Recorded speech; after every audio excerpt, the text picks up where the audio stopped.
What's the wildest thing someone did that made you think they were crazy?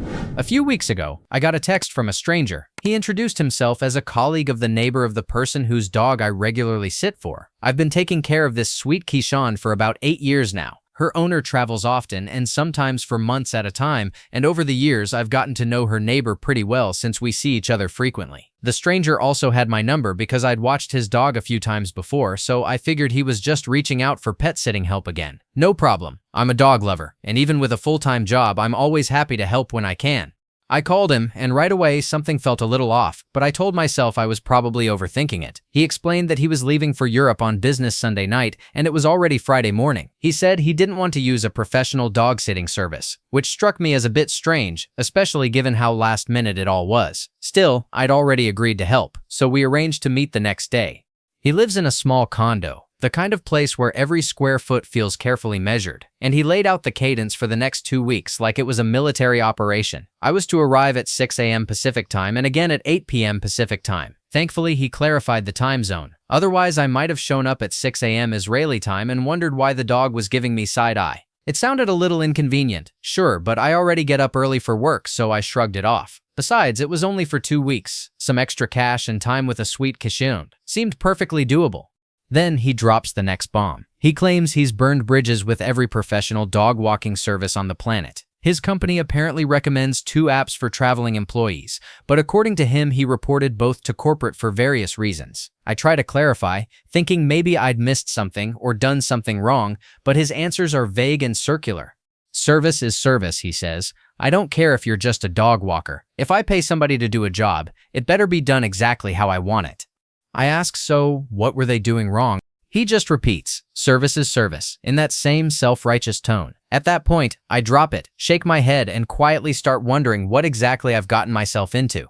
Fast forward to later in the conversation, and he tells me I need to text him at least twice a day, once after the dog eats in the morning, and again after the dog eats in the evening for the entire 2 weeks. At this point, the red flags are practically waving in formation, but I'm already committed, so I reluctantly agree. In my head, I'm thinking, okay, maybe he's just particular. Surely he doesn't actually expect a text after every single meal, right? Then, as if that weren't enough, he emails me a 4-page instruction manual, just an hour before his flight. The document reads like a dictator's guide to caring for a tiny, furry monarch. According to it, I'm to walk the dog for no more than 15 minutes to avoid cramps, feed him exactly twice a day, and make sure he does his business precisely 3 to 4 times, no more, no less. The food bowl must be removed immediately after eating. He only gets fed if he sits first, because as the manual insists, he knows better. Oh, and that's not all. I have to close the blinds at night, open them in the morning, adjust the AC twice a day, rotate his toys but not too many at once, and above all, maintain perfect household consistency. Every detail, every rule followed to the letter.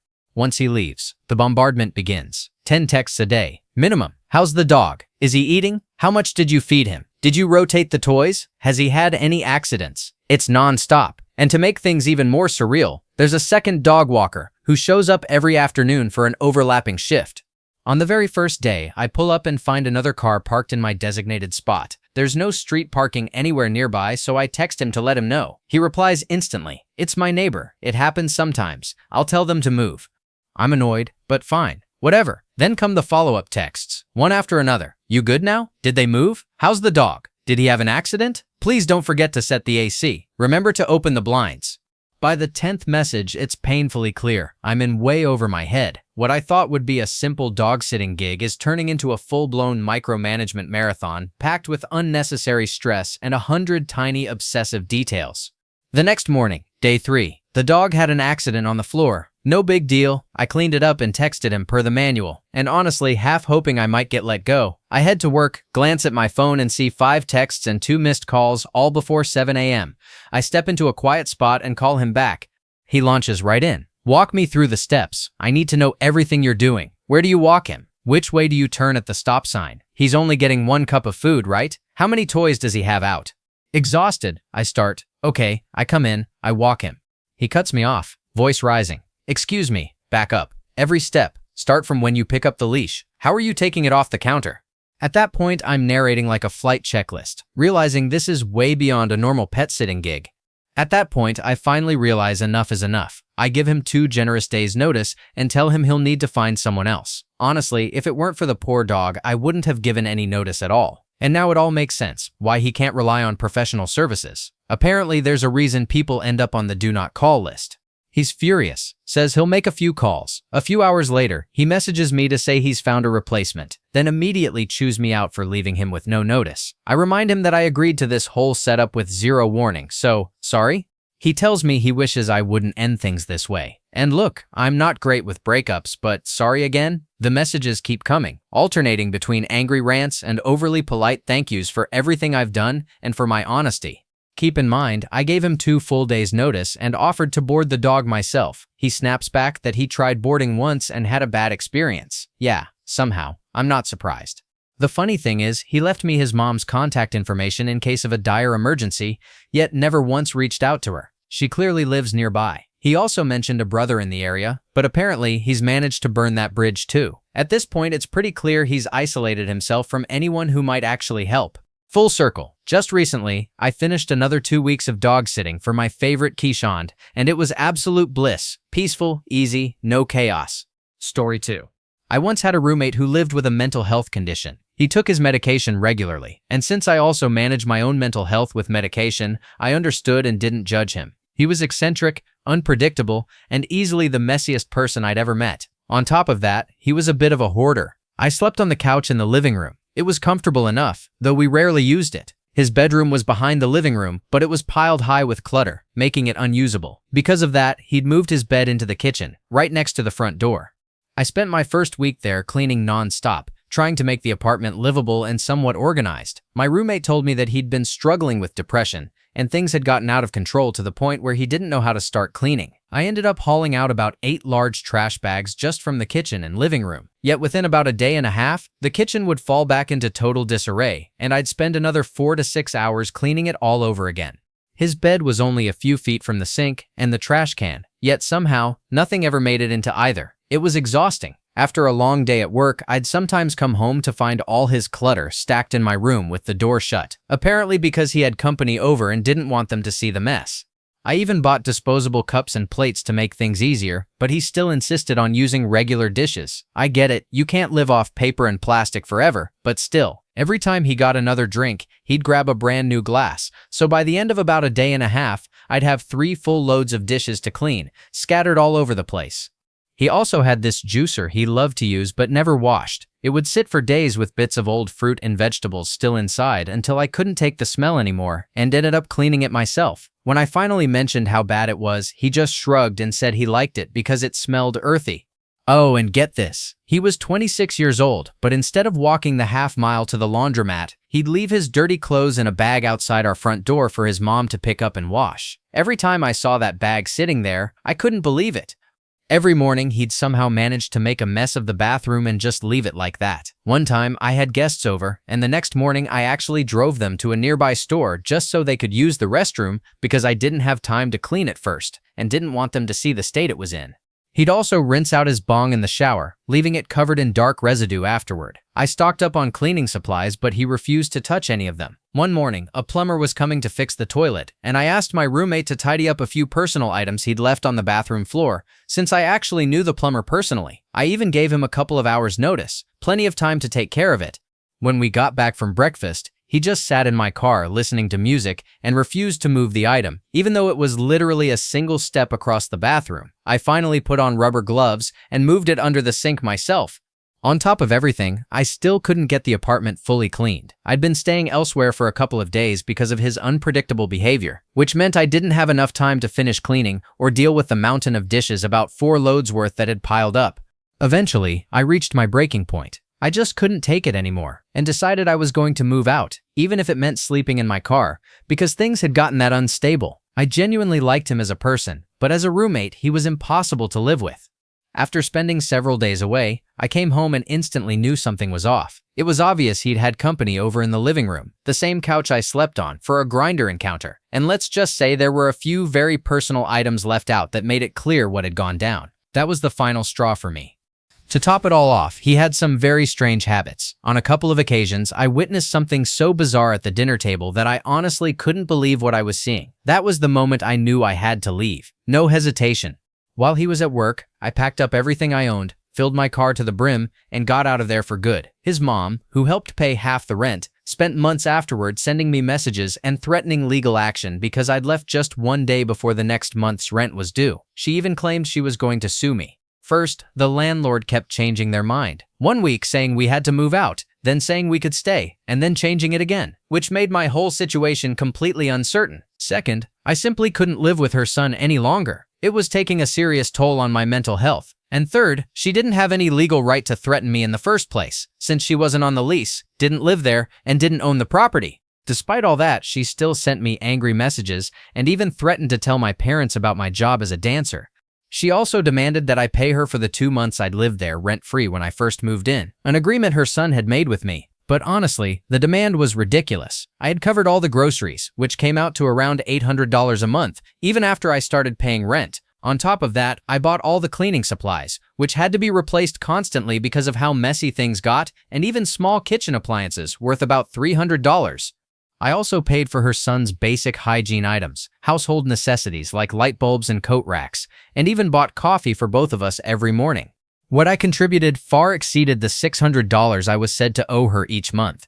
I spent 16 to 24 hours a week cleaning and bringing that place back to life. I cooked every meal and regularly drove her son to work and anywhere else he needed to go. I wasn't required to pay the next month's rent, especially since I wasn't on the lease. She had covered the full rent before I moved in and was capable of doing so afterward. The constant tension and stress from that living situation ended up straining our friendship for quite some time.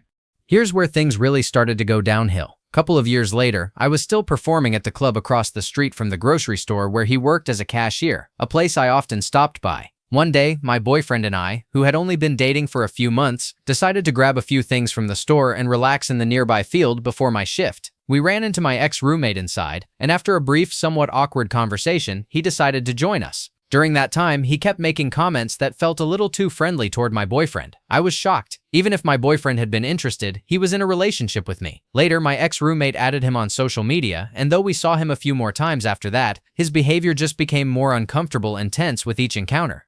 A few months later, he crossed another line. Out of nowhere, my boyfriend received a message from him, a corn video. What the heck? I was floored. Who in their right mind thought that was acceptable? Not long after, my ex-roommate moved to the city and got free housing because, as I heard, he had contracted HIV from his reckless choices. One day he called me and I could only hope he was under the influence of something because his rambling made no sense at all. The final straw came when I received a message from him that completely crossed the line. I don't remember every word, but the overall meaning was disturbing and inappropriate. It was about a dog. My jaw dropped. I couldn't believe what I was reading. I immediately showed my boyfriend, who was just as shocked. Right then, we both knew it was time to block him for good. That was it, the absolute limit of what I could tolerate. It was unbelievable. I moved in with a friend who turned out to be an unstable hoarder. His bed was in the kitchen because his bedroom was buried under piles of clutter. The place was a disaster. It took me 4 to 6 hours just to clean a single room every couple of days. The bathroom was awful, the kitchen was constantly a mess, and personal items were left everywhere. I ended up being his maid, cook, and driver, all while paying $600 a month to sleep on a couch. The breaking point came when I found something of his in my blankets after one of his guests had been over. That was it. I packed my things and left immediately. After that, his mom started harassing and threatening me for rent. She claimed I owed. The real end came 2 years later, when he started crossing serious boundaries. He flirted with my boyfriend, sent an inappropriate message, called me out of nowhere saying things that didn't make sense, and eventually sent a disturbing request that was completely unacceptable. That was the moment I knew there was no going back. Story 3. I had this friend who used to hang out with our group, and honestly, he was just different. I'm not going to focus on his appearance, that's not really the point, but I do want to give you enough of a picture to understand why his behavior stood out so much. Once you can visualize him, the rest of the story is going to make a lot more sense. Picture an average height guy in his mid-20s, someone who might have been athletic once, but had clearly let that go. He wasn't overweight, just out of shape and a bit unkempt. His appearance always seemed a little disheveled, and his manners left much to be desired. The type who might do something awkward in public without realizing it. There was an overall sense of carelessness about him that matched the odd energy he gave off. I wanted to set that image in your mind because it helps explain why things started to feel so off later on. As I tell this story, you'll probably think, this guy sounds like a complete character, and you'd be right, but for a long time I genuinely tried to see the good in him before realizing just how unsettling his behavior really was. All the girls in our friend group couldn't stand this guy, and honestly, I understood why. They found him uncomfortable to be around, and I can't blame them. He was definitely unusual, but I still tried to see the good in him. I even told myself that maybe he just struggled socially and didn't realize how his behavior came across. Most of the guys in our group felt the same. We didn't see him as a threat, just an awkward, eccentric part of the crew. But over time, the little things started adding up. The uneasy moments, the strange comments, the behavior that didn't quite sit right, they formed a pattern I couldn't ignore anymore. He was the kind of person who would burp loudly in public and then dramatically blow it away, as if turning a minor moment into some kind of performance. On top of that, he was messy. His hair seemed to get everywhere, and no matter how often you cleaned, there was always some trace he'd left behind. He was also incredibly stingy, rarely paying his fair share during group outings, and when he did, it was noticeably less than everyone else's. His sense of humor didn't help either. He constantly told awkward or inappropriate jokes and gave people strange nicknames that made no sense. To top it off, he saw himself as a walking encyclopedia of obscure pop culture, constantly throwing out random trivia in a way that felt more like showing off than sharing. He also constantly talked about these girls he claimed to be seeing, that was his word for them, and he was oddly obsessed with showing us their pictures from social media. None of us ever met any of them in person. Most of the photos looked more like casual selfies where the women seemed caught off guard or just politely posing, while he smiled as if they were close friends. It felt like he was trying to build up an image of himself that didn't really match reality. At this point, you might be thinking, okay, this just sounds like some harmless oddball, and honestly, that's exactly what I thought at first. He came across as a quirky, socially awkward guy, and I convinced myself that his weirdness was just part of his charm. I tried to be kind and give him the benefit of the doubt. The girls in our group, though, often pointed out things he did that made them uncomfortable, little behaviors that went beyond just being awkward. Still, none of it seemed outright harmful, so we brushed it off. To be fair, we assumed they were maybe overreacting because they already didn't like him. The truth is, he rarely crossed clear lines, which made it easy to dismiss the red flags as simple social clumsiness, instead of something more concerning. This pattern went on for a few years. He was always that one guy who hovered in the background at every gathering, never really invited, but somehow always there. He had a way of inserting himself into situations where he didn't quite belong. Over time, his quirks became harder to ignore, and I started quietly noticing a few moments that genuinely unsettled me. Still, I kept trying to give him the benefit of the doubt, convincing myself there had to be an innocent explanation. One of the first moments that changed my perception happened when we were riding in a friend's car. My friend was driving, I was in the passenger seat, and another person was in the back, directly behind the driver. When we stopped at our destination, behind the car and slightly toward the passenger side, the driver and the guy in the back both got out and started walking around the back of the car while I headed straight there.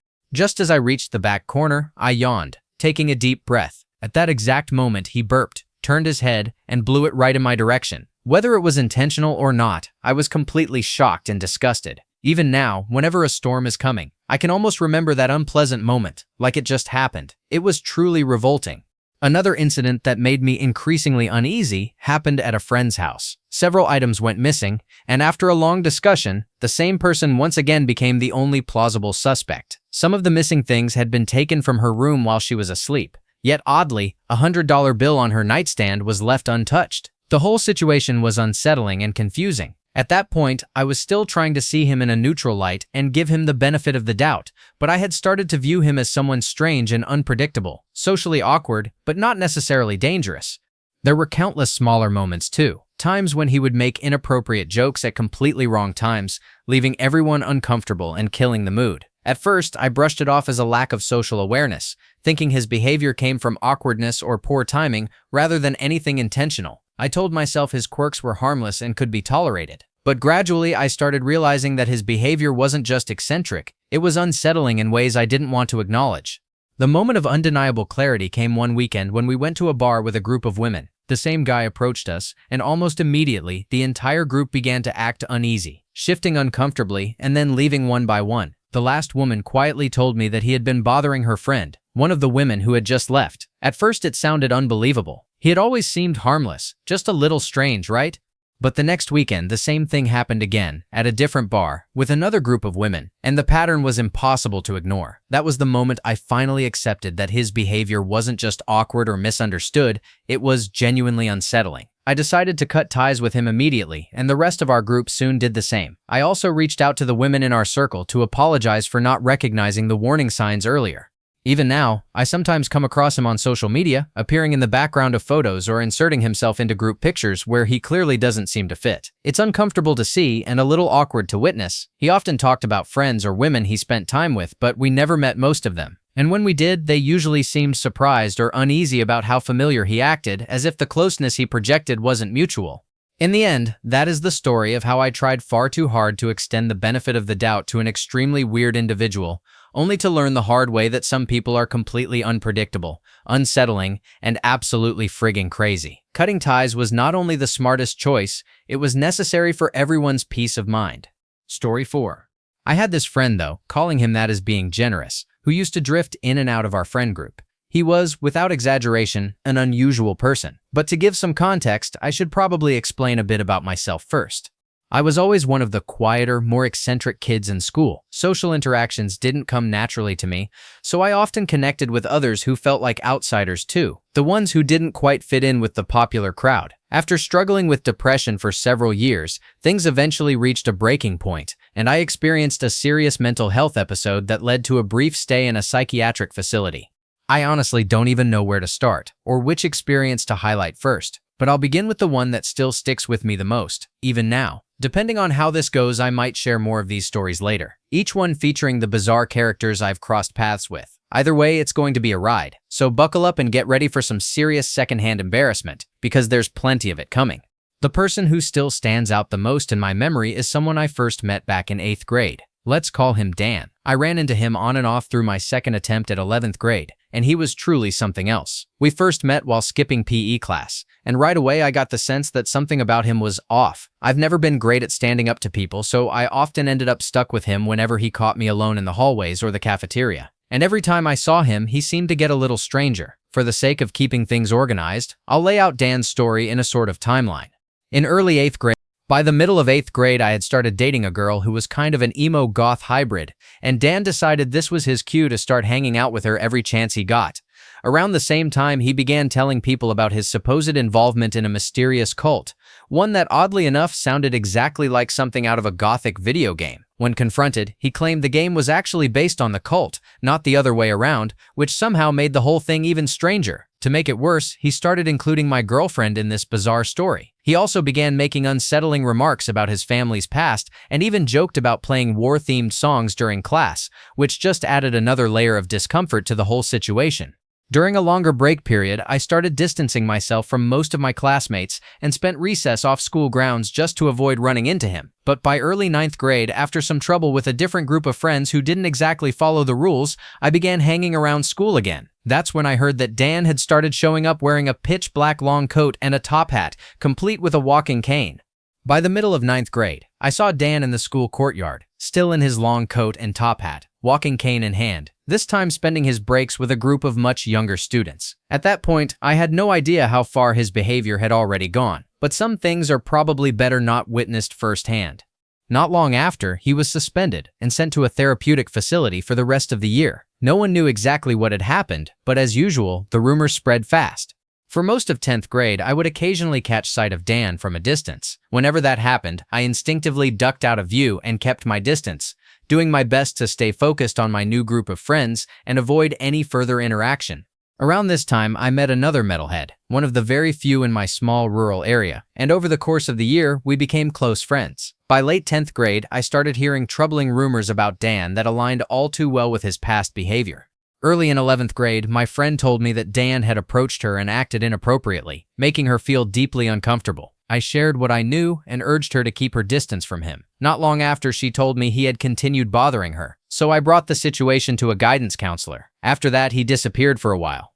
During my second time in 11th grade, I had a few unsettling encounters with Dan. He often followed me around, talking endlessly and revealing more of his darker thoughts, obsessions with control, aggression, and extremist ideas that deeply disturbed me. His behavior kept escalating until one chaotic day when, after an altercation in which he struck a classmate, things spiraled out of control. He began swinging his walking cane wildly, forcing teachers, students, and eventually the police to step in. After that incident, he was expelled, and I never saw or heard from him again. I swear, none of this is exaggerated. Honestly, I've even left out quite a bit. Some details are blurry after all this time, but the story is already long enough as it is. If you've made it this far, thank you for listening. I'm still figuring out how to turn my experiences into something coherent and meaningful, but this is about as concise as I can make it while keeping the heart of the story intact. Story 5. Despite how things ultimately unfolded between us, I was very close to everyone involved at the time. To protect their privacy, I've removed identifying details and adjusted or omitted certain information. I'm happy to clarify anything that may seem unclear.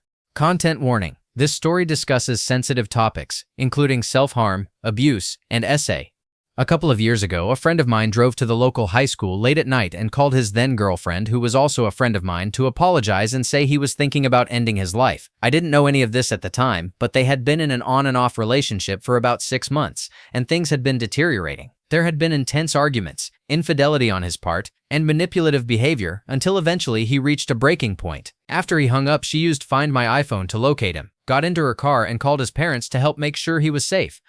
She called him back to tell him she was coming to get him, but he started running across town, seemingly trying to get away. She continued tracking him while updating his family on his location, and eventually they found him in a nearby park. His mother stayed in the family car while his father and his girlfriend got out of their vehicles to reach him. His father was faster, so his girlfriend doubled back, got into the parents' car with the mother driving, and circled the area to try to intercept him. The scene was tense, chaotic, and emotionally draining.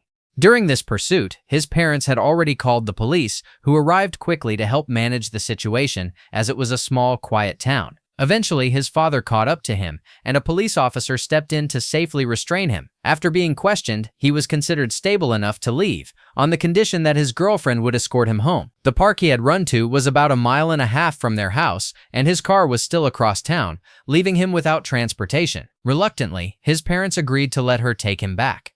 After a few moments of tense silence and some distance down the road, he began yelling at his girlfriend and became physically aggressive. He tried to grab the steering wheel, pushed her against the door, and eventually pulled the emergency brake, forcing the car to stop. He then got out and ran the rest of the way home. She called the police again and followed him. The details of what happened when she arrived are unclear, but another confrontation broke out. At some point, his parents showed up, and things escalated into shouting, accusations, and emotional outbursts. Eventually, his mother declared that she no longer wanted contact with him, leaving him and his girlfriend alone, where another physical altercation took place. It was at that moment that his girlfriend finally noticed what no one else had in all the chaos. He had seriously injured his arm in an apparent attempt to harm himself. I wasn't there, so I don't know how it had gone unnoticed, but the wound extended from near his elbow to his wrist. A police officer arrived just then, and because the front door had been left open, he could hear the aftermath of what had happened. When he saw the injury, he immediately recognized the severity of the situation and placed him on a mental health hold. He spent the night in a psychiatric facility and was released the next day into the care of, shockingly, his girlfriend. A few days later, he asked to meet at my house to talk about what was happening between him and his girlfriend. I had no idea about the events of the previous night. I noticed his arm was bandaged but assumed it might be covering a new tattoo, since I didn't have any myself and wasn't familiar with tattoo aftercare. He spent over an hour sitting with me, talking and crying about how unhappy he felt in the relationship, blaming her for everything that was going wrong in his life. He never once mentioned that he had been violent toward her, cheated on her, or manipulated her to the point where she was emotionally falling apart. It wasn't until several days later that I learned the full extent of what had been happening. His girlfriend showed up at my house around 2 in the morning, sobbing and visibly injured. She explained that during an argument, he had locked her outside and later attempted to essay her when she came back in. She had a short, blurry video that was accidentally recorded when he tried to grab her phone. In it, he could be heard yelling at her as she ran down the stairs and away from their home. I was horrified that I had unknowingly allowed him to hide this for so long, especially since I had spent so much time around them and trusted both of them. She stayed with me for a week, sleeping on my couch, because she couldn't safely go back home. Looking back, I realized that when he came to talk, he had likely been trying to turn me against her, to isolate her completely and maintain control. Although she and I are no longer close for unrelated reasons, she's admitted that she still sees him occasionally, and that their relationship has continued on and off since their breakup. This has happened even while both of them have been in other relationships at various points. To summarize, a former friend of mine went through a severe mental health crisis. He ran from his girlfriend and parents, was eventually restrained and placed on a mental health hold, and later tried to manipulate me into turning against the same girlfriend he had been mistreating. Story 6. After a major heartbreak, I started seeing someone new not long after my ex and I broke up. At the time, I was struggling with a worsening substance problem, which was the main reason she left. When I met this new girl, my downward spiral only accelerated. We met outside a bar through a mutual friend, and within minutes we were in the bathroom using drugs together.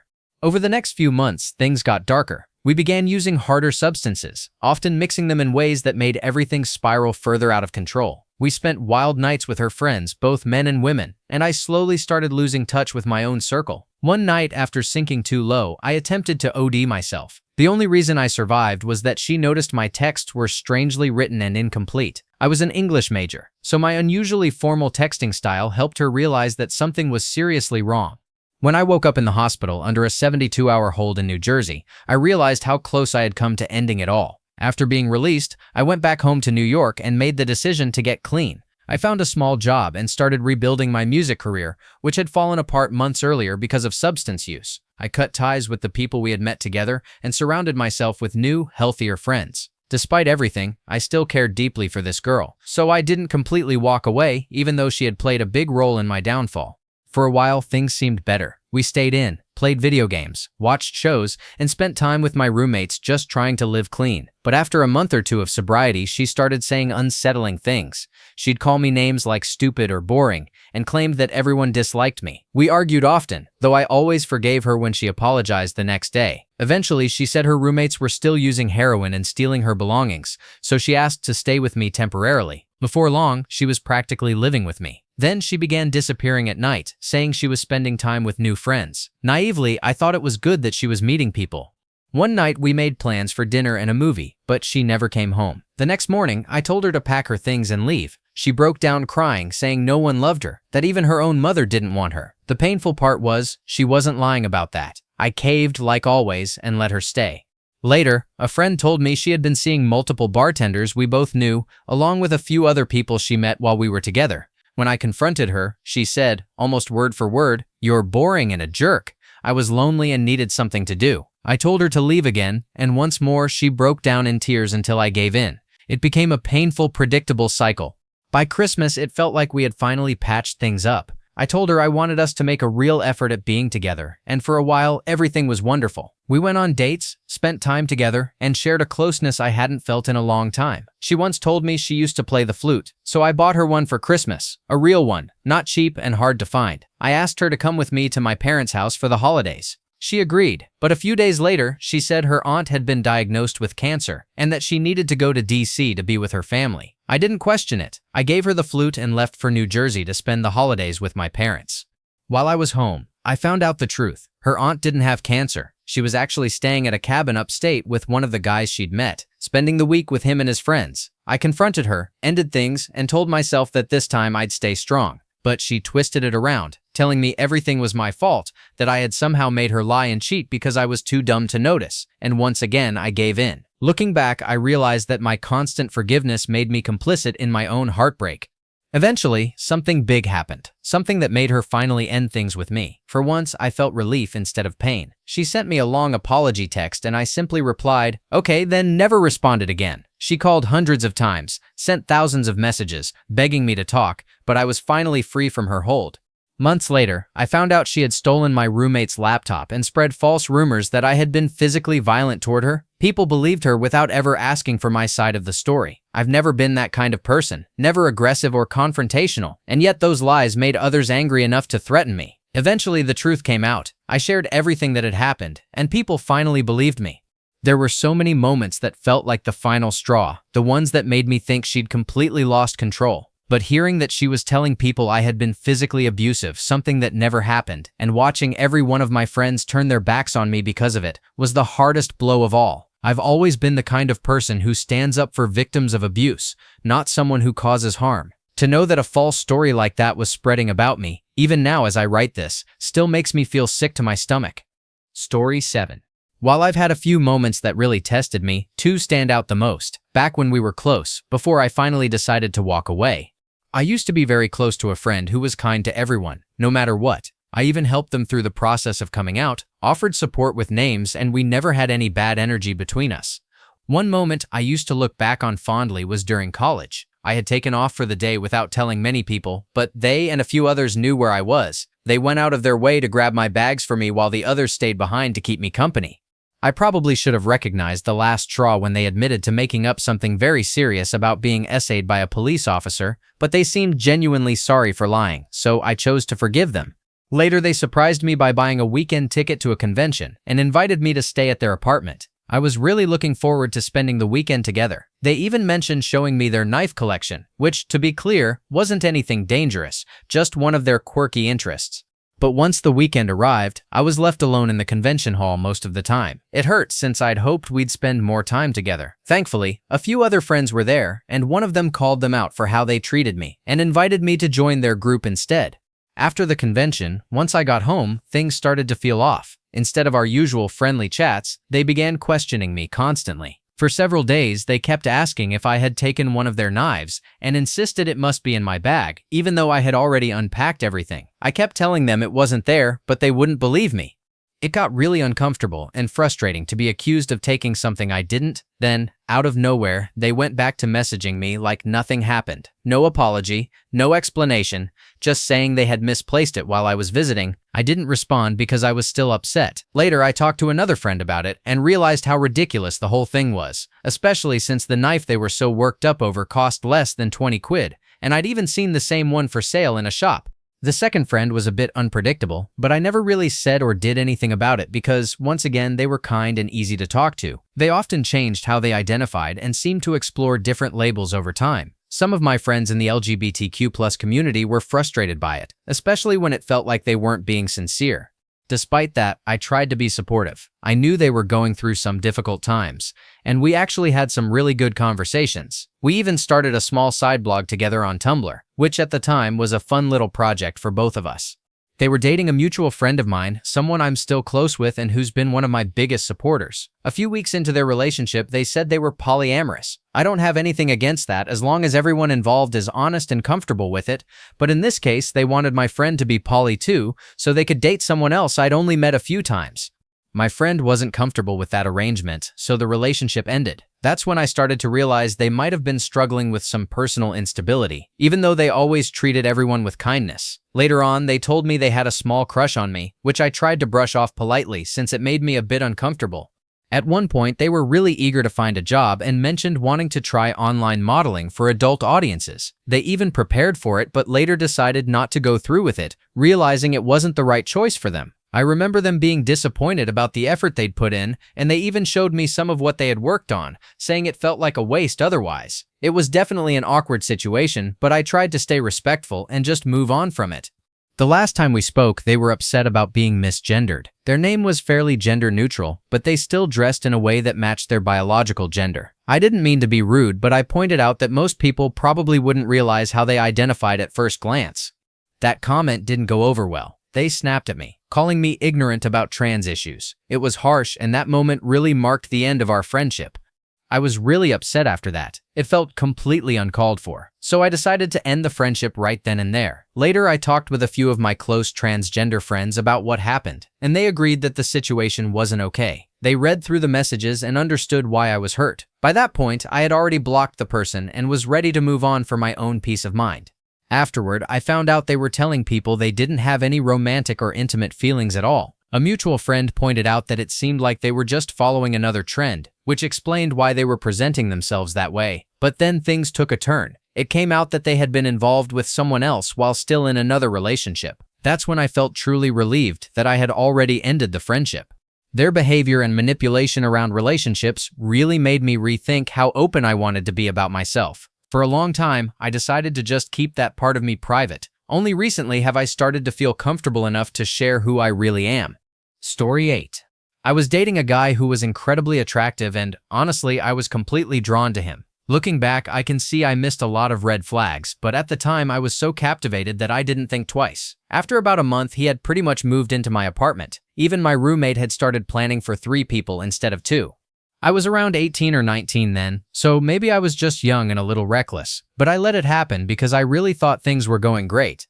For clarification, I paid my rent during that time and even helped him cover his when he came up short, despite the fact that he hadn't been to his apartment for at least 3 weeks after staying at my place. I made sure we had food, and he was never asked or expected to contribute to any of it. It was a regular weekday, a little over a month after he had started sleeping on the other side of my bed. I was off work, sitting in my armchair with a magazine, while he sat at the desk across the room, completely absorbed in some new trinket he'd found at an estate sale. He had an eye for stones, gems, and shiny antiques of uncertain worth, and refused to believe that wealthy people might wear costume jewelry. He was deep in online research, determined to find a mark that would prove it was real gold. His mindset very much, "I'll prove them wrong." Anyway, I decided I was hungry and went into the kitchen to bake a pizza. About 15 minutes later, I brought it back, set it on the bed between the armchair and the desk, and said, "I made a pizza," before going back to my magazine. I'm a quiet person, and small talk has never been my thing. He was still lost in his own little world at the time. I knew he would eventually give up, sell whatever had caught his attention, and move on to the next shiny object. He didn't touch the pizza. When it had gone cold and I went to put it in the fridge, he stopped me, sat me down, and calmly said, "When you made that, do you know how rude you were? You just sat it down and ate without offering me any." I was honestly taken aback. I hadn't meant to come across that way at all. I had placed the pizza exactly between us and assumed that since we'd been sharing nearly everything for the past month, it went without saying. I apologized sincerely for taking that for granted. We made up afterward, and I went to bed feeling like I had been inconsiderate. The next morning, I promised myself I'd be more mindful of how I treated the people I cared about. 4 or 5 days passed, and things went back to normal. This time, though, he was the one sitting in the chair. I remember he was in a good mood that morning. Some of his recent estate sale finds had turned out to be genuine, and he was finally seeing a bit of success. I don't remember exactly what he was doing, but I was working at the desk when I got up to go to the kitchen. Before reaching the door, I stopped and, actually smiling, proud of my conscious effort to be considerate, asked, "Want anything from the kitchen, babe? I'm thinking of throwing a pizza in the oven, unless you'd like something else. I can make that for dinner instead. Totally up to you." He was turned slightly away from me and just shrugged it off with a quick, "Nah, I'm good." I thought it was a little strange, especially since we'd been having such a good day, but I didn't dwell on it. He had calmly brought up an issue before, I'd adjusted my behavior, and I figured that was progress. I felt like an adult. As I put the pizza in the oven, I grabbed a bag of peanut butter M&Ms from the counter and walked back into the room, holding the bag out toward him in case he wanted some. I sat on the edge of the bed, feeling content that, despite our earlier misunderstanding, it had never escalated into an argument. I even laughed a little to myself, thinking about how simple communication could be. Then, out of nowhere, he jumped up from the chair and suddenly grabbed the bag of M&Ms from my hand with surprising force. Keep in mind, the last thing I had said to him was essentially, "I'll gladly make whatever you want for dinner. Otherwise, I'm making pizza. Sound good?" I had no idea where this was coming from. He stepped in front of me, looked me straight in the eye, and said loudly, "Look at you. What do you think you're doing? I can't believe this. You are, without a doubt, the worst thing that's ever happened to me. Get out of my life. I hope I never see you again." He then emptied the rest of the M&Ms onto the floor, walked out, slammed the door, and I never saw him again. My roommate, who had heard everything, peeked in to check on me. I just sat there, stunned and speechless. I still can't fully understand what was going through his mind that day. Later, my roommate helped me recognize all the signs I'd missed before. Even now, I sometimes wonder if he's found any peace. Wherever he is, I truly hope he's doing okay. Story 9. I was part of a college co-op program for a major theme park in Florida. The company housed all of us in apartments they owned, 6 guys per unit, 2 to a room. My roommate seemed like a great guy. I'm a bit of a nerd, so it was nice to find someone else who shared that energy. We'd go around the parks together doing different accents and just having fun. Clean fun, emphasis on clean. Of course, sometimes we'd say the wrong thing at the wrong time. I remember once using a British accent while chatting with a group of other co-ops, and one of the girls called me out. Turns out, they were actually from Britain. We all laughed it off, they thought we were funny, and everything stayed friendly. I found out that he was in the drama club and planning to go into the arts, which I thought was really cool. We'd pull little gags here and there, but never anything mean-spirited or insulting. I honestly thought he was a pretty stand-up guy. Over the next couple of months, I started noticing something strange. I kept waking up freezing in the middle of the night. Every time I got up to check, the thermostat was set to 45 degrees. This happened constantly. I figured my roommate was lucky because he had brought a thick fleece blanket and a few others, so he never seemed to get that cold. Since he usually stayed up late after his shift, I started asking him what the temperature was when he went to bed. He always said it was our agreed-upon 68 degrees. All 6 of us had decided that was fair. He even told me he'd seen one of the other guys adjusting the thermostat but hadn't realized they were turning it down that low. Still, for about 2 months, I kept waking up around 3 in the morning to find it set anywhere between 45 and 55 degrees. One night, I opened our door, which was right across from the thermostat, to turn the heat back up, when the 2 guys from the back room came out and started accusing me of changing it. Before I could even respond, the guys from the front room showed up and started accusing them. As I stood there watching everyone argue, it suddenly clicked. I asked, "Hey, are you guys the ones turning the thermostat down?" They all shook their heads, no. Then I turned to the others. Same answer. That left only one person, the one guy who somehow never seemed to wake up cold. With everyone watching, I set the thermostat back to 68 and removed the spring so no one could mess with it again. Let's just say he was not too happy about that. But it gets better. Around the same time all this was happening, our friendship was already starting to go downhill. There was this girl who thought our accents and impressions were funny. She was really sweet and seemed to like me, which honestly surprised me since I'm kind of a nerd. She'd get a little flirty sometimes, and on nights when she stayed up late, I'd offer to walk her back to her apartment, partly to be a gentleman and partly just to spend a little time together. Around the same time the freezing night started, I woke up to a call from her. She was terrified, saying someone was trying to break into her apartment and hurt her. I could hear the panic in her voice and the sound of someone pounding on her door. I jumped out of bed, threw on my shoes, grabbed a shirt, and ran as fast as I could across the apartment complex. On the way, I passed the security shack and shouted for help, telling them someone was in danger.